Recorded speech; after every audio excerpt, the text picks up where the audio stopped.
Hey now. What's up, everyone? Offshore Explorer podcast here. Chase Offield, your host, checking in from northern Michigan. Just enjoying my last few days up here in the North Country, and got a special episode today. Wanted to get a fish story from Surge Vasquez and his wife Bim. You probably saw on social media last week, SWORDGE got a 440 broadbill with just him and his wife on the boat. And, it's one of the biggest deep drop rod and reel fish that we've had in the last year or two. So wanted to get the fish story. That's a big donkey to be pulling over the rail with just you and your wife. And, the guy just got into the deep drop game last year, and he's already got a couple big ones under his belt. Just wanted to touch base with him, hear the story firsthand, and get everyone fired up for the fall season. Looks like the big bluefin are back. There's a couple stripies around. The water's warm, and hopefully with Labor Day coming up, kids getting back in school, some of the craziness will die down offshore. And look forward to seeing you guys all out there. And hope everyone's had a good summer and caught a lot of fish. So enjoy this fish story with SWORDGE, and we'll be back to our regular programming here in a few weeks. All right, tight lines.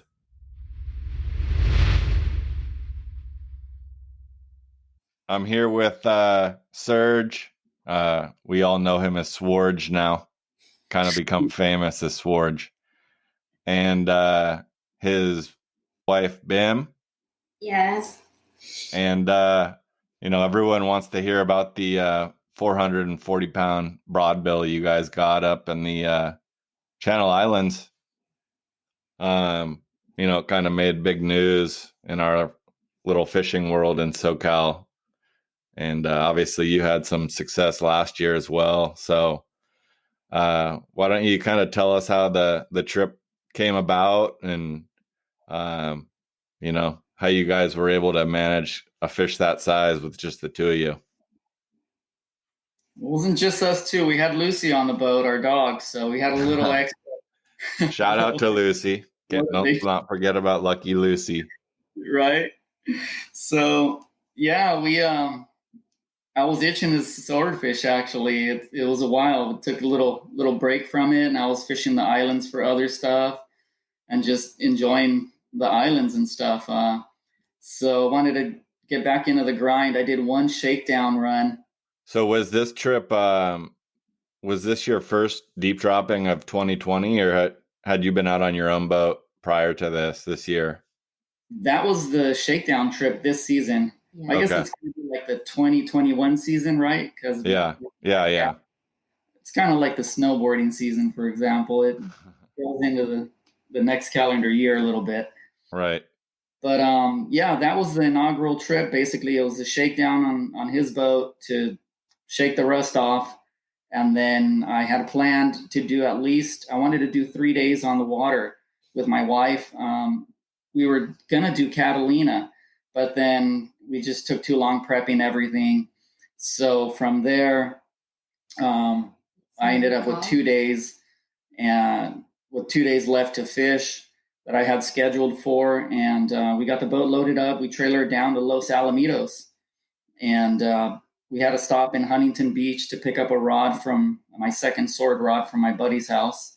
We went to the market and loaded up the boat with ice. And then I got a phone call from a friend of mine, and he was telling me he finally landed his swordfish. He's been trying for a while and had some missed opportunities and some pulled hooks and stuff. So I got him on the Fudo hook that I use, and he landed his next bite, and it ended up going over 300 pounds up there in Channel Islands. So at that point, I was sitting in the parking lot of the market going, oh my God, I'm tempted to go somewhere else now. And we forget one hook too. Oh, that's true. Yeah. Our flying gaps, while I was putting stuff away, I started thinking, I don't remember seeing our flying gaps in the boat. So I ran back in and I looked, and sure enough, I was I was missing my two main flying gaffs, and I have 1/3 one on the boat as a backup, but I'd rather use my mains. So I said, okay, well, let's just go back home, pick up supplies, and get the two flying gaffs. And since Lucy's there, because we didn't plan on bringing her on that trip, Lucy got left at home. So while we were there picking stuff up, we said, okay, we're gonna bring Lucy, and we made the cut out to Ventura. When you guys, when you made the decision to head up north, I know, like, you know, besides like kind of like all the secret dope that goes on, you know, the stuff that everyone saw was there had been a couple fish, you know, I think at the Avalon Bank and the 152, but then the, you know, some of the commercial guys were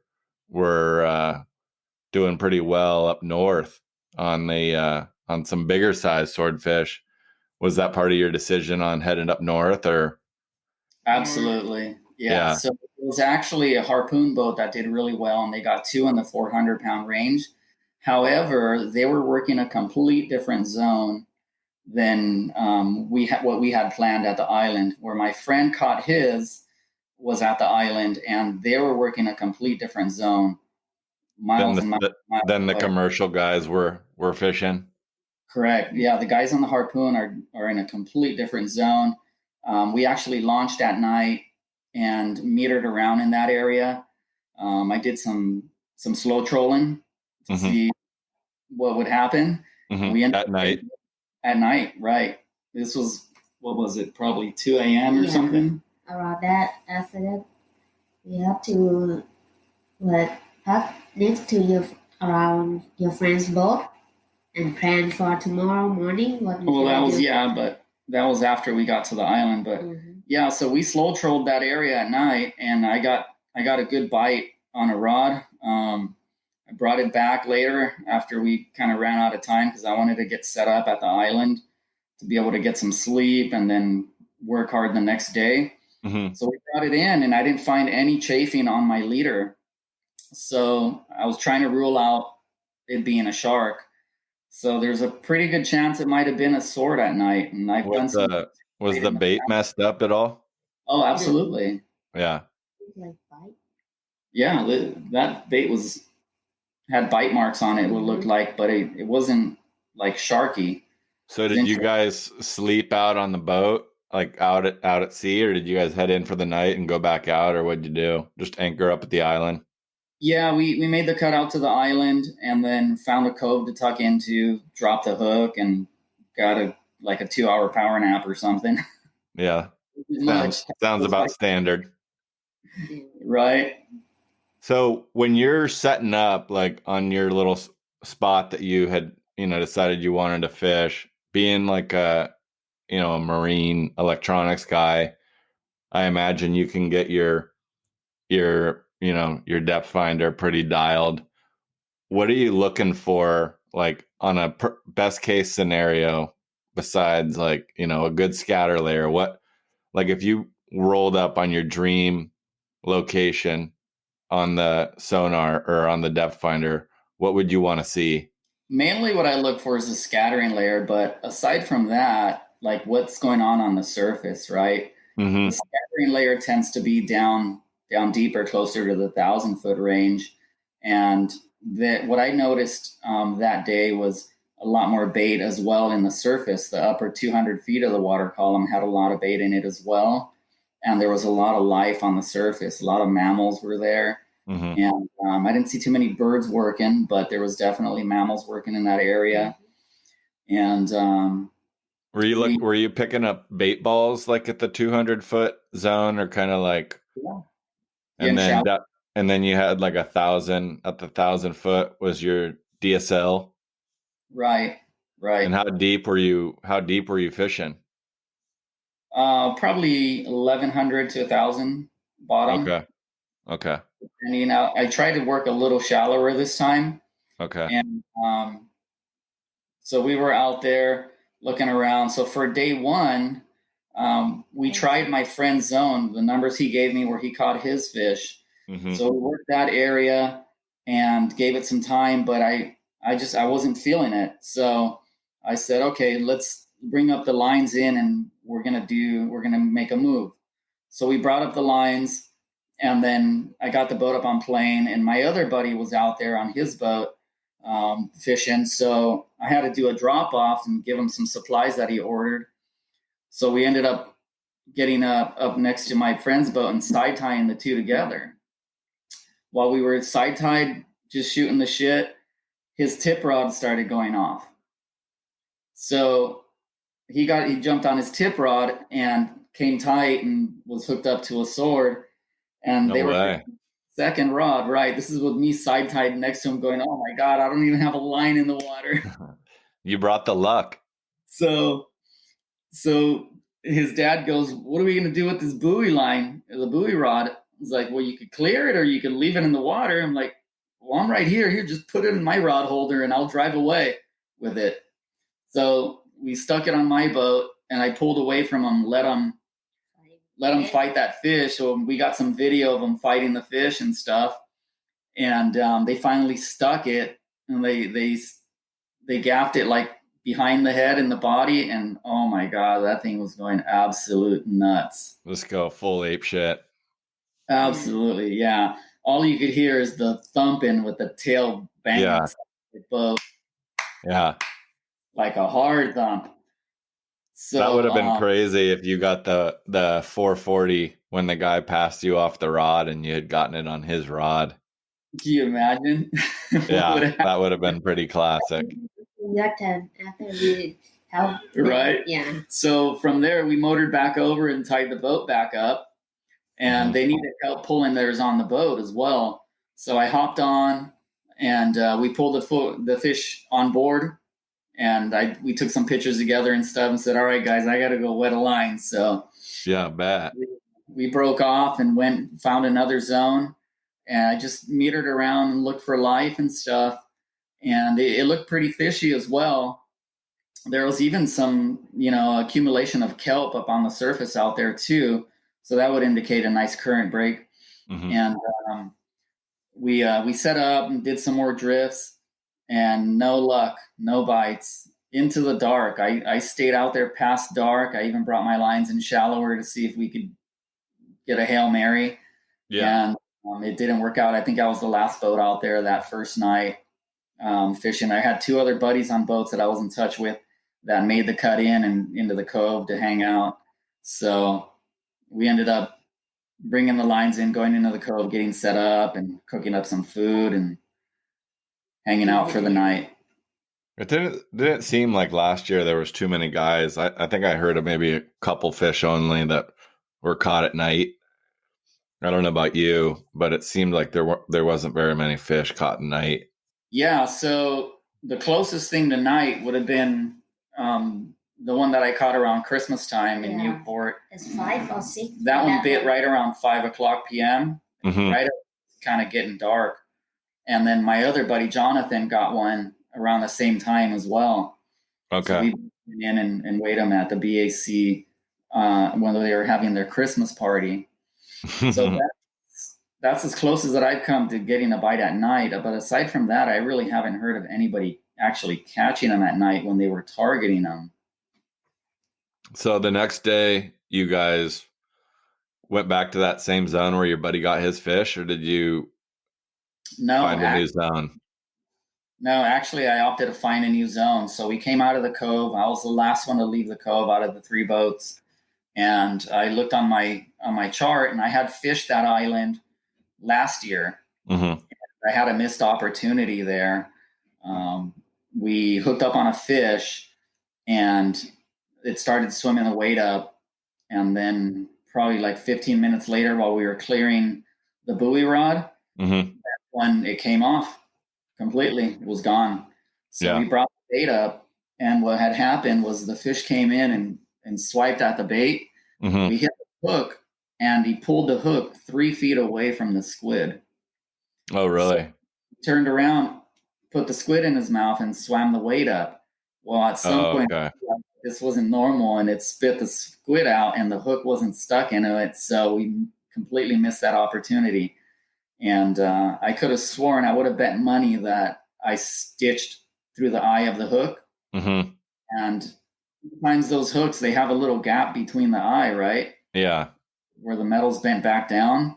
So it's possible that it worked its way through that gap and out while those fish was swiping it, but that cost me that fish. And that's why when I saw these needle eye Fudo hooks, I was like, okay, I need to try something different here. Let's see if I could do it with these needle eye hooks that have a closed ring on them.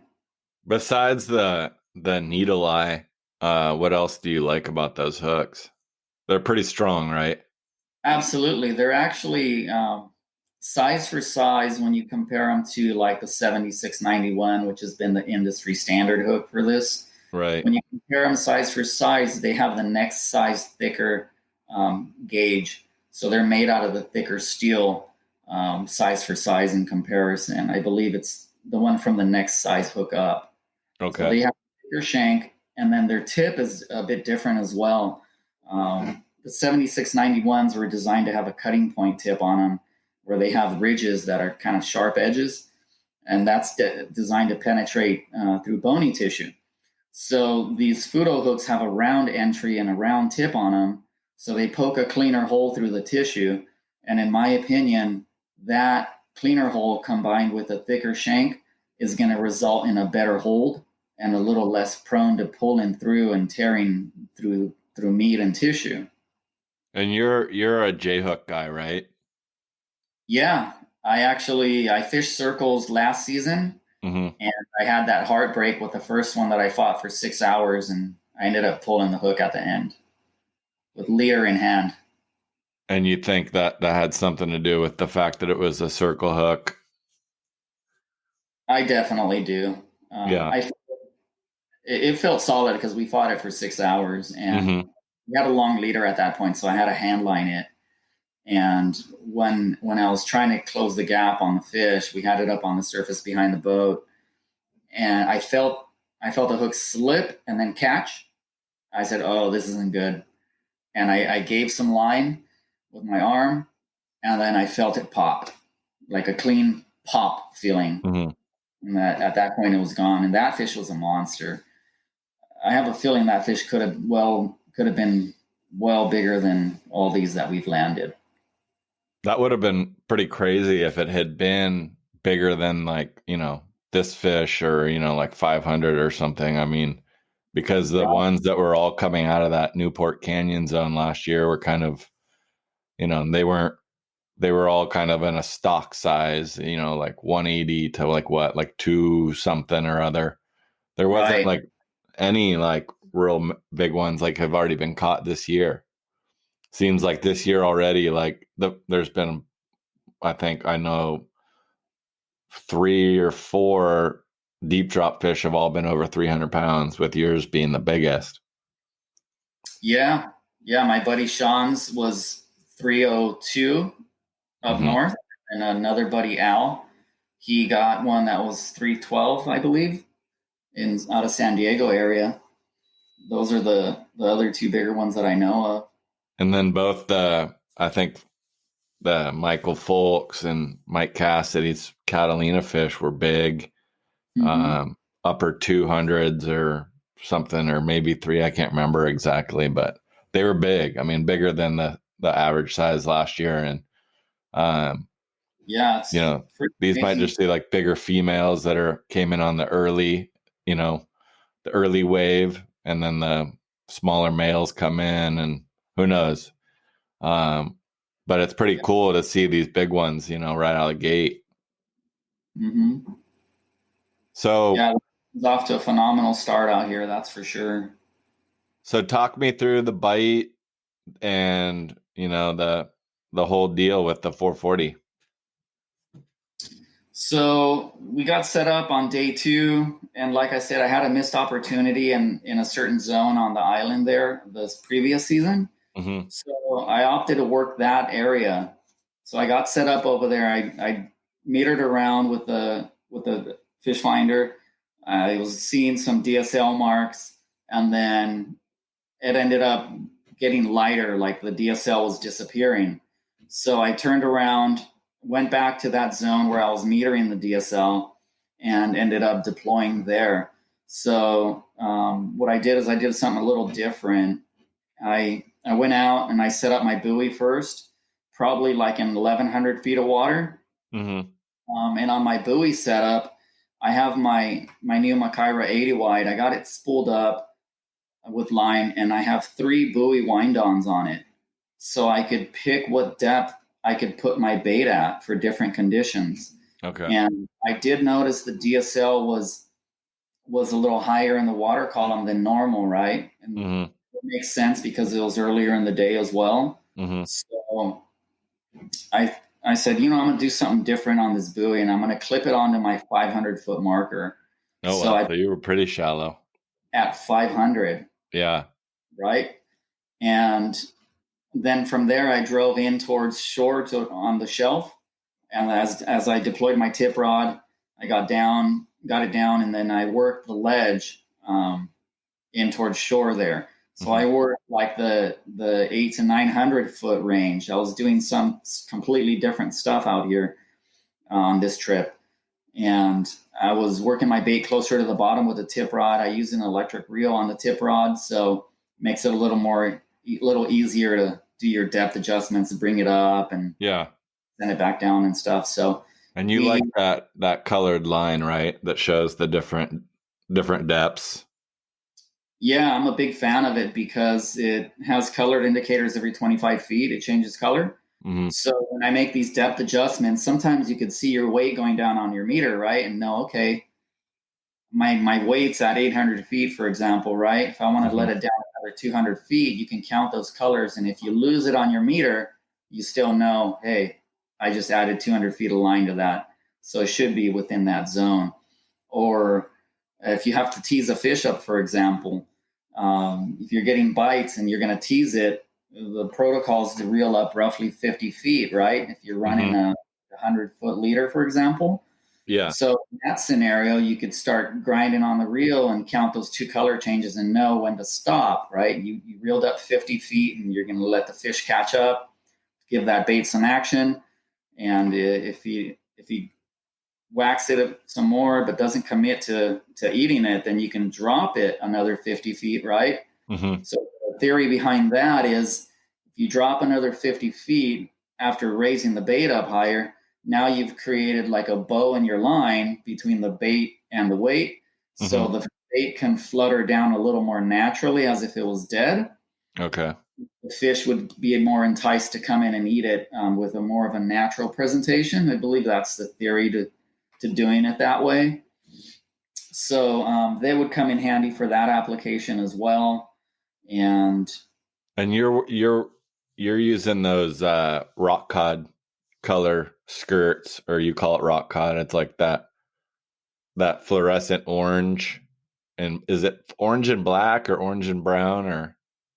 Yeah, it's actually, I have one right here. It's orange and it has some black spots on it, and some black stripes, and it has a little glow trail in it, but not much. That was an added touch. So yeah, this is the one that I used. I sell this one and the glow in the dark one. The glow in the dark has been the hot seller from last season, but obviously after catching the 440 on the orange one, people were jumping at these now. And who makes those ones? What is he? Charlie Albright? Yeah. Blue Water, is it? Yeah, Blue Water. Yep. Blue Water, right. They make some of the best skirts in the industry. So I found out about them. I said, okay, definitely want to get some high quality skirts made. And they did. What size are those skirts? Those are pretty long, right? Yeah, they're long, but they get cut down. I don't even know what they measure. I chose a larger mold so we could fit the tip of the squids through them and actually be a little more part of the assembly itself. Okay. So that's why I chose this larger size for the baits that we use. Cool. So you got your baits deployed, and then did you get bit on the tip rod or the buoy? So we actually got bit on the buoy.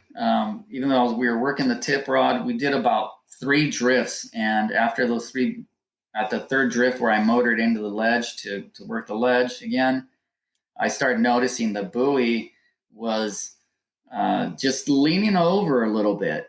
It didn't lay down by any means, but it was leaning over a little bit. And the belly and the line between the buoy and the tip of the rod was also bowed out to the right.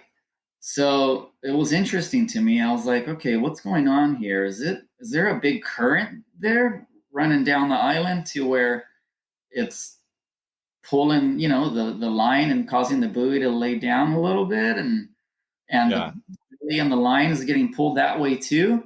So that's kind of strange. So we started winding on it. We winded on it to get tight. I wanted to see if there was like kelp or debris caught in the line itself between myself and the buoy. And we came tight on it, and there was like a good amount of pressure there.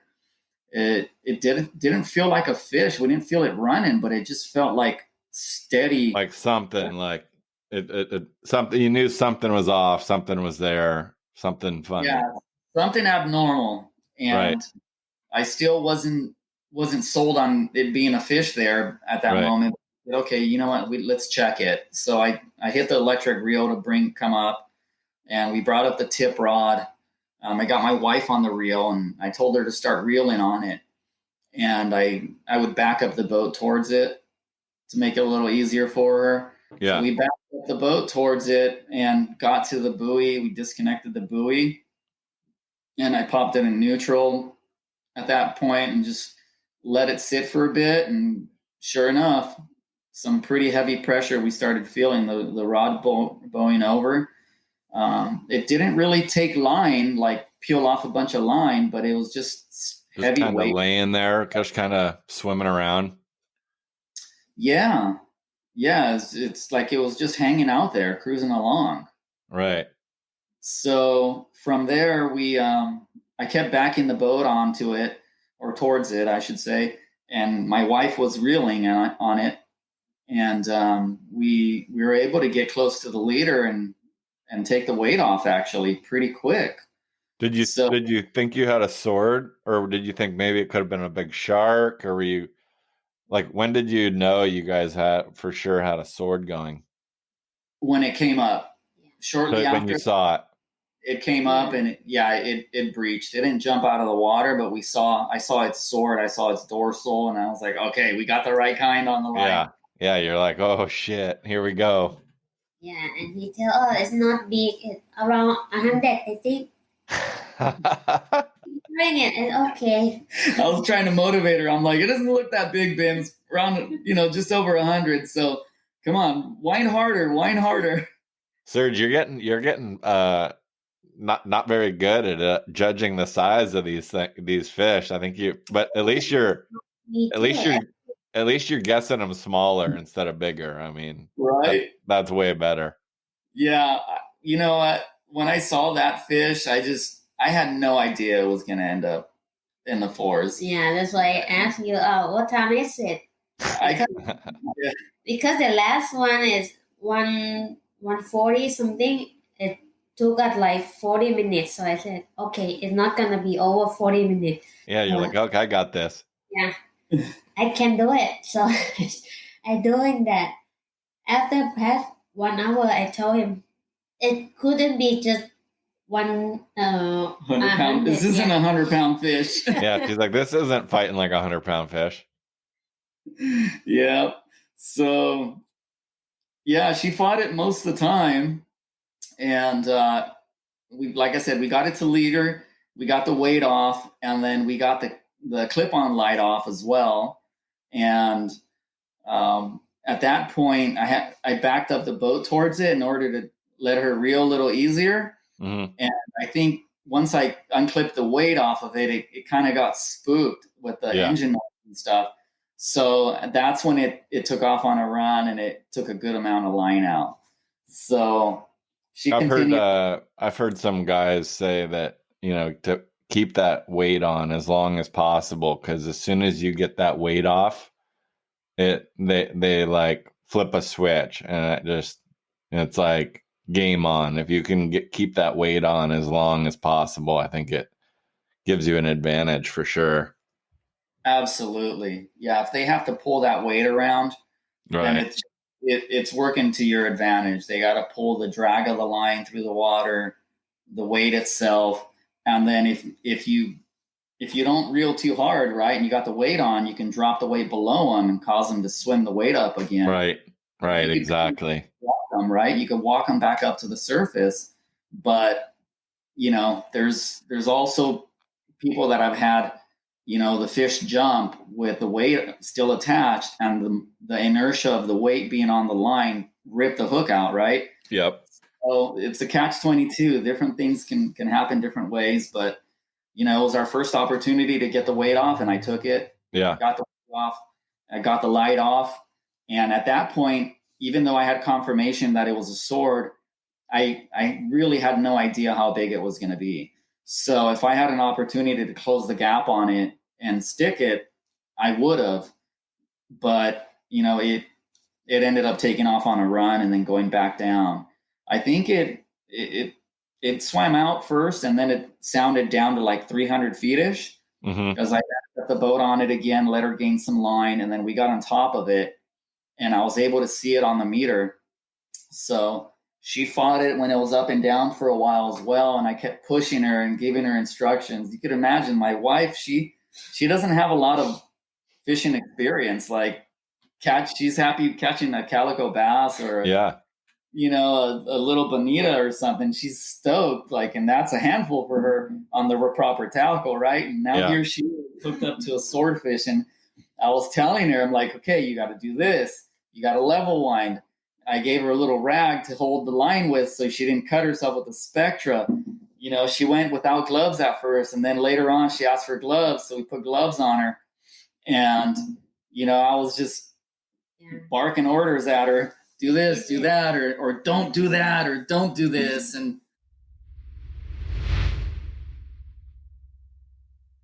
all right, we're back. Had a little technical glitch.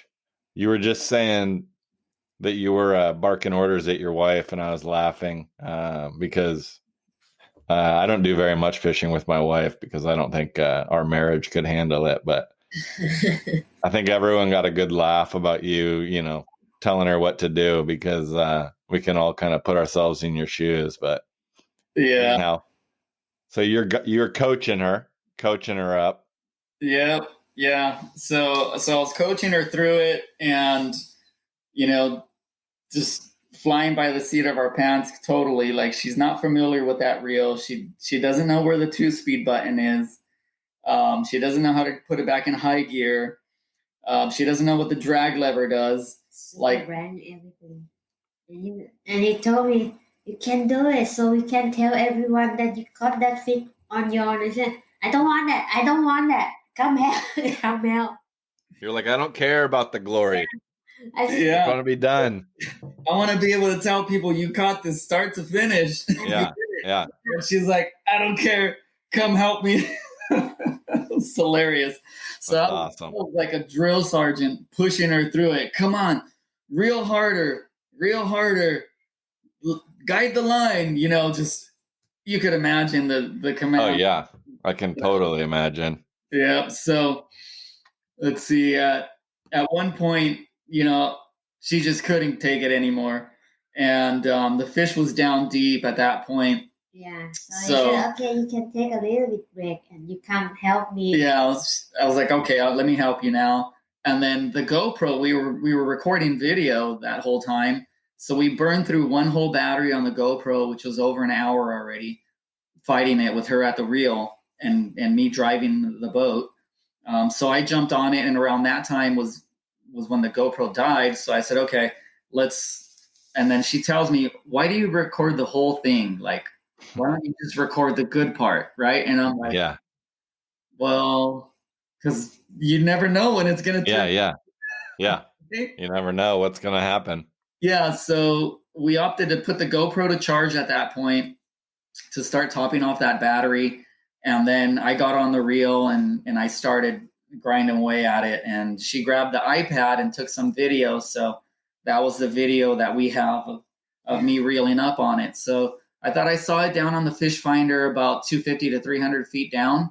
Mm-hmm. And then from there, I just started grinding up on it, and I got its head turned, and I was able to keep making a steady progress with it. It was practically like a lake out there, but anytime that corner of the boat would dip down, I would get a turn or two off of it. So I kept winding on it, and before we knew it, I was surprised myself that, oh crap, we're at the leader again. So I got the wind onto the reel, and I told her, go get the GoPro, put that iPad down.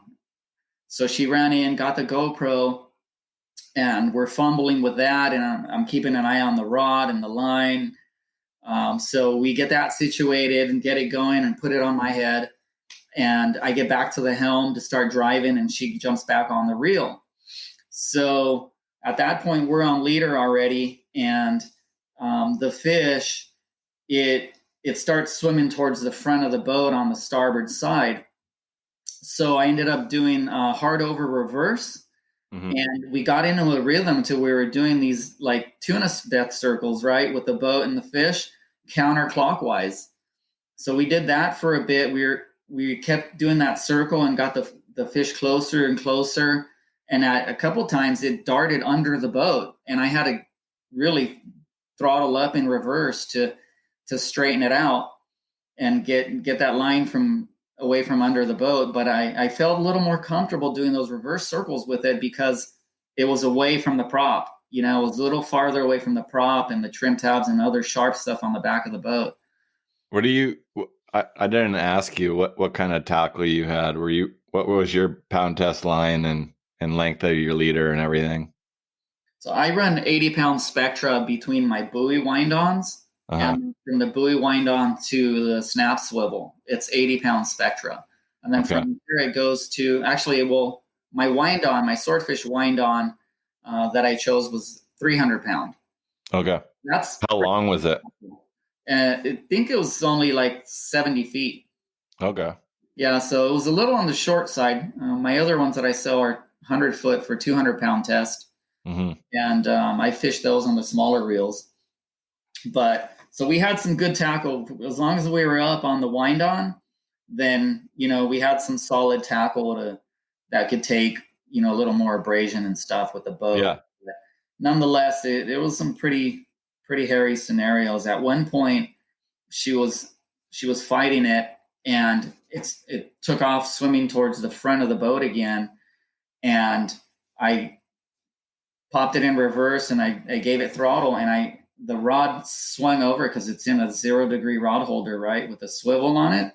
Yeah. The rod swung over and smacked against my metal arch while it was loaded down. And I was like, oh my God, that could have been catastrophic. Yeah. So that was a really close call there, and made the hair stand up on the back of my neck. Well, those fish can be so erratic when they get close to the boat. It's not like a tuna that's just going to do its spins and you can grind it up. Those things charge the boat, jump, take off down deep. You never really know.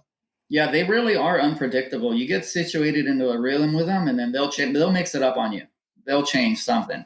So we got it in that rhythm where we were doing these counterclockwise circles. And at one point I said, okay, I need to mix it up. I need to do something different. I could see that the fish was hooked in the jaw. So I just didn't know where, because I saw the orange skirt on its coming out of his mouth basically. And I was a little concerned. I'm like, okay, I was hoping for it to be gut hooked, Right. Yeah, for sure. This was mouth hooked at somewhere, and I couldn't exactly tell where, but, so we were doing that circle, and then I said, okay, I'm going to mix it up on it. And I ended up going forward with the boat, kind of paralleling the fish. And then I throttled up and I cut hard right in front of it. So what I did there was start pulling the fish from another angle. And when I started those pulling from that angle, I could see the fish started rolling on its side. Mm-hmm. And we got situated into a clockwise circle now. And at that moment, I just kept an eye on the fish, and it was rolling over onto its side more and more and more, and until it was practically upside down. Okay. So at that point, I told Bim, I said, hey, here's our shot. I'm going to make it easy for you, but you need to reel as fast as you can and as hard as you can. Okay. And we had the fish doing these clockwise circles, right? And it was upside down. So I jammed the boat in reverse and I throttled up on it, and then I threw it into neutral, and I ran back to the cockpit and I grabbed the flying gaff. So now we got a fish coming in towards the stern of the boat upside down, and she was able to gain line on it, and I stuck the first flying gaff into it. Dang. Right in I always aim for the gill plates.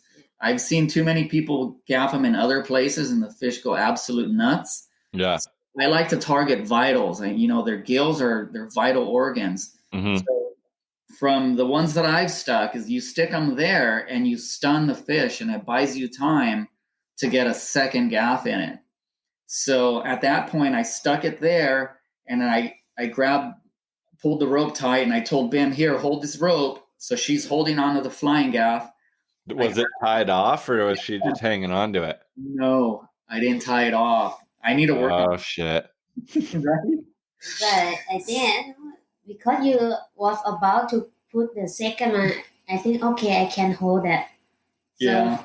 And the thing happened is It didn't go nuts. It was stunned. Yeah. I got that 1st one into it, and it was just upside down in a sun. And you got to figure.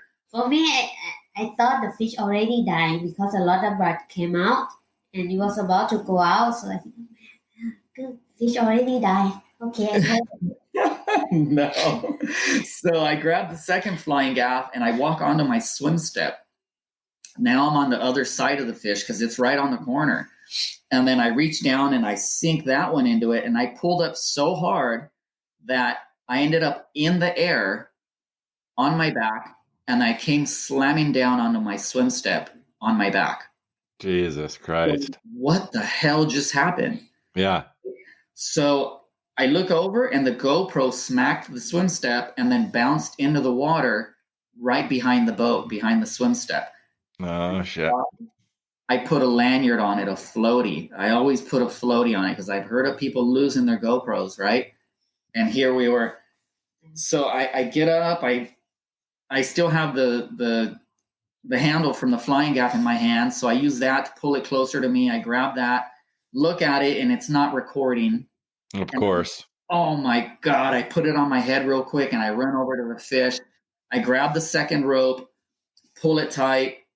Luckily, it was the flying gaff ended up sticking in it good. And then I cleat it off on the port side. Then I hop back over and I grab her rope, and I'm like, oh crap, she was just holding on to it still too. Like, I should have cleated Dude, you guys got so lucky. They're holding on to it. Oh my God. So I cleat that one off, and then I'm like, I grab the GoPro, I look at it, it's not recording, so I power it on and then get it recording, and then I'm like, MF, this thing better have been recording. Yeah. We need that footage, right, of the end game. Yeah.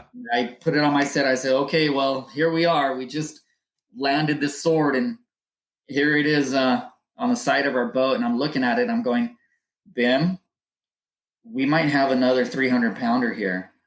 And she says, what did you say? I said, no, this 400. I asked for 400. Nice. She called it. She actually, she prayed for it. Yeah. And she asked us for a 400-pound swordfish. That's awesome. There I was, and I downplayed it. I was like, no, I was laughing at her, basically. I'm like laughing, going, honey, you're being a little, what was that word I used? You're a little optimistic or something. I'm like, 400 pounds, a whole nother level. But this could be a solid three something here, right? Yeah. And it's still upside down on the side of the boat. So at that point, I get my tail rope and work that and get the tail rope on it and secure that.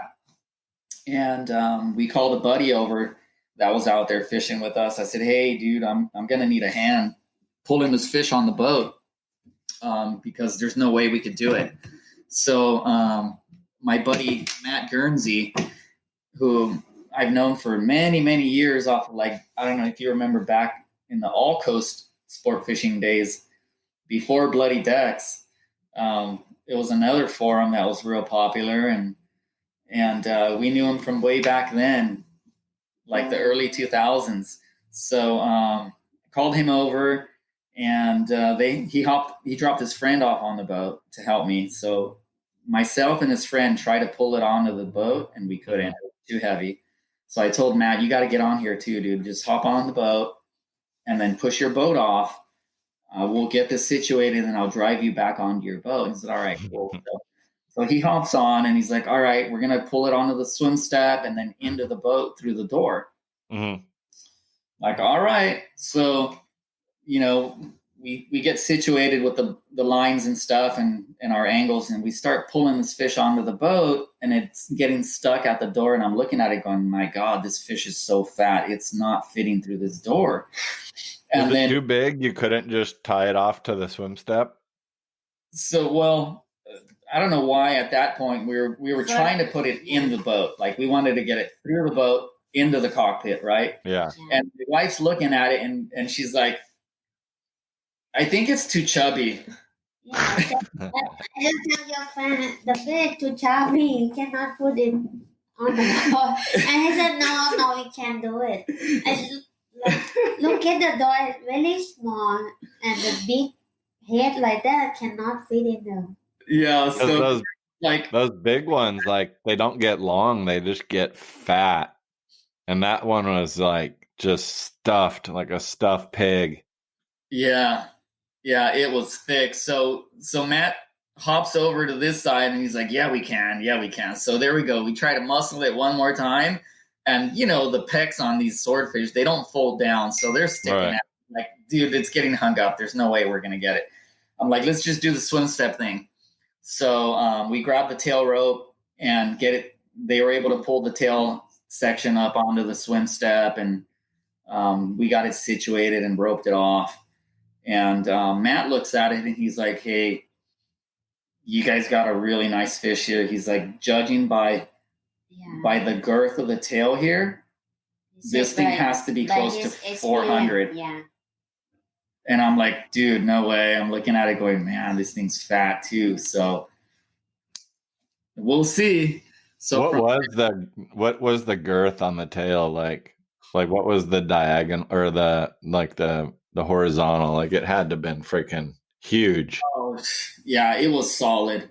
Like, I wish I would have took girth measurements of it. I didn't. Yeah. We ended up taking length measurements after we already filleted, I think, just to get a length measurement. And the short measurement on that fish was 99 inches. Damn. And the long measurement was 129. So it was a big fish. Hell yeah. I think the 335 that I got was probably like 89, I think, short measurement, if I remember correctly. I have to look through my notes to see what it was, but it was definitely a big fish there. So where did you guys run in to weigh it? So I didn't have any cell phone reception, and I'm completely new to that area. Like, I don't know what options I had to weigh it or whatnot. And I asked Matt, and he's like, I don't think there's anywhere for you to weigh it in Channel Islands. So I'm like, all right, well, my buddy Sean had his weighed at some commercial dock over there. So I need to get some reception to see if I can get a hold of him to make some arrangements.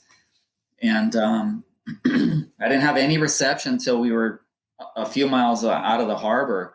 So we ran back in. I finally got some reception, called him up and said, hey, dude, we got a really nice one. We need to weigh it. Is there any way you can pull some strings and get us taken care of? Mm-hmm. So he's like, okay, well, where are you? I'm like, right in front of Channel Islands where we launched. He says, oh, well, I'm up in Ventura. I'm like, oh crap, where's that? Yeah. So I looked it up on the chart, and it was 9 miles or something. I'm like, okay, dude, no worries. I can make the cut up there. Mm-hmm. He's like, okay, let me make some phone calls, and I'll call you back. All right, cool. So we just hung out there for a bit, and I was calling some other people that I knew out of Channel Islands, but I couldn't get a hold of anybody else. And then he called me back and he said, all right, cool. Everything's in motion. So get over there, come up to Ventura, and I'll tell you where to go. So he sent me a screenshot of a Google map on where to go, and we made the cut up there. So we were able to run, 30 miles an hour with the fish on the swim step. That's pretty good. So we made some good time. Yeah. But, that's one good thing about my boat is it's kind of limited on its fishing space. Yeah. But it moves, so we're able to make up some time. So we get out there, and I see where they're talking about, and it's this pier, this commercial pier that's sitting, I don't know, 50 feet up in the air, 30 feet up in the air. Yeah, it looked like crazy in the pictures, like some weird setup. Right? Yeah, so that's for the big commercial seiners and stuff to offload their cargo, right? So we had to tie the boat up to the pylons down there, and then we hoisted the fish up to the platform that they have up there. And a few of my buddies were up there from Ventura, so we had a nice little crowd there checking it out. I'll bet. We had our radar arch to climb up onto the top of that that deck up there where the fish was being weighed.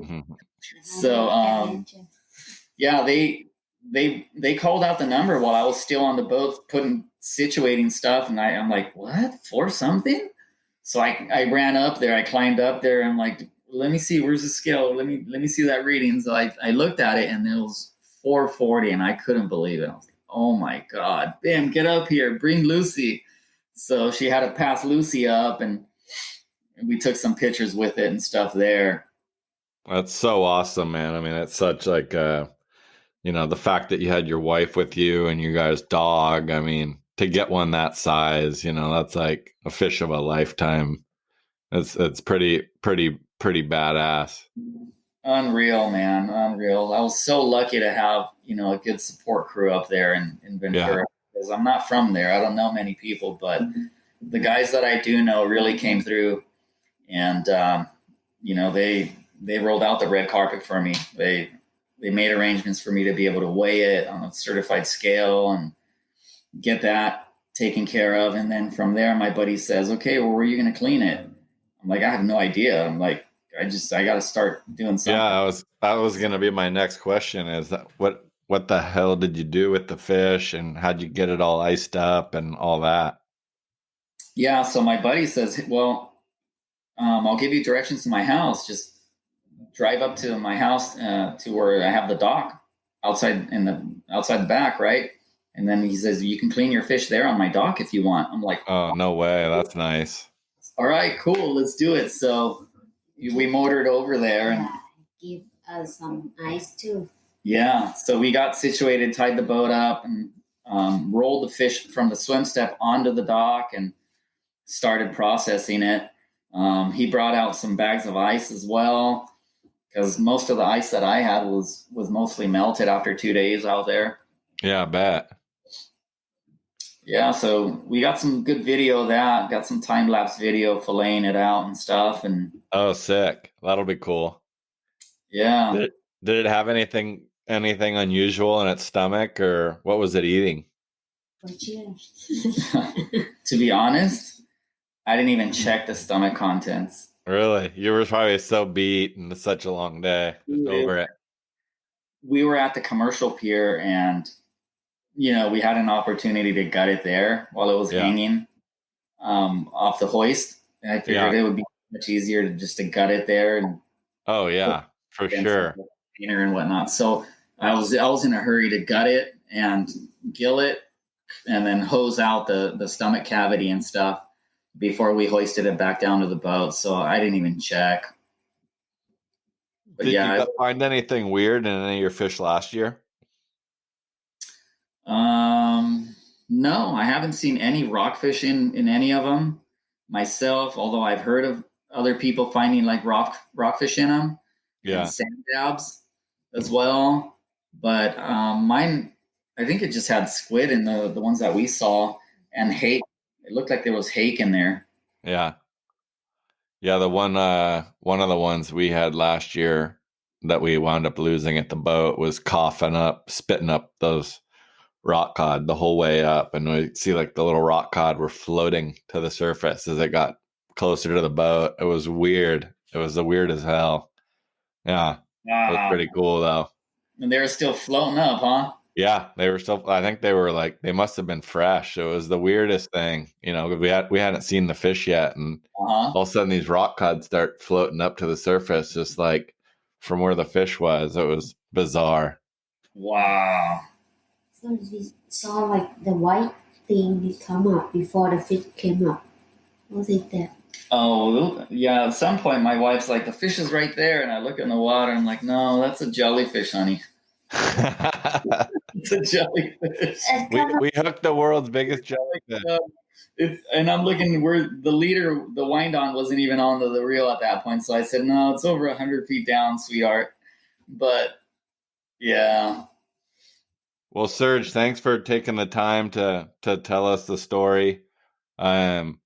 You know, we're super early in the season still. I mean, yeah. There's a lot of fishing still to do, but I think you're going to be pretty hard pressed to top that one the rest of the year. Absolutely, yeah. But we're shooting for it. I had no idea what the California record was. Apparently I missed it by 15 pounds. Oh, no way.